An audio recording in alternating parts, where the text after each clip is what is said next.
అనిపిస్తుంది వల్ల మనుషులకు దొంగ బుద్ధి ఉంటుంది కదా. అందరి గురించి అంటలేను, కొందరు గురించి అంటా అన్న. కుళ్ళుబోతుతనాలు, కొల్లమంటతనాలు, దొంగ దెబ్బతీసుడు, దొంగల లెక్క నక్కుడు ఇసంటివి ఉంటాయి కదా. కానీ ఈ నడుమ జీవాలు కూడా జనాలలో తిరుగుతున్నాయి కాదల్లా. అవి కూడా మనుషుల గుణాలను నేర్చుకుంటున్నాయేమో అని అనిపిస్తున్నది. అగ చూడరాదురమ్మ మీరు కూడా. పొద్దుగాల 4-5 అవుతుంది. రోడ్డు మీద ఎవ్వరి పనుల కాళ్ళు బిజీగా పోతూనే ఉన్నారు. అంతల్ని ఒక పాలమ్ముకుని అన్న బండి మీద పాల క్యాన్ పెట్టుకొని పోతుండు. అంతల్ని ఏమైందంటే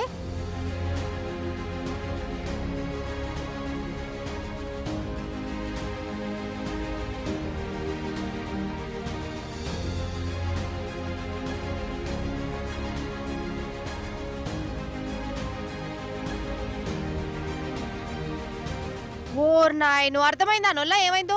అగో గీడ గొడసాటుకు ఒక పులి జాక్కున్నది. ఎప్పుడెప్పుడు మీద పడదామా అని చూస్తుంది కావచ్చు.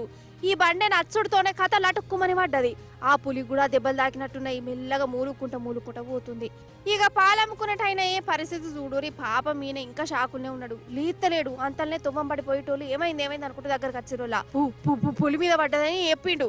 కథం ఇక వాళ్ళ గజ్జు మన్నది. సాయం చేసేందుకు పోయినోళ్ళు పులి పేరు ఇనుడుతోనే వెనక మరిపోతురు. అగో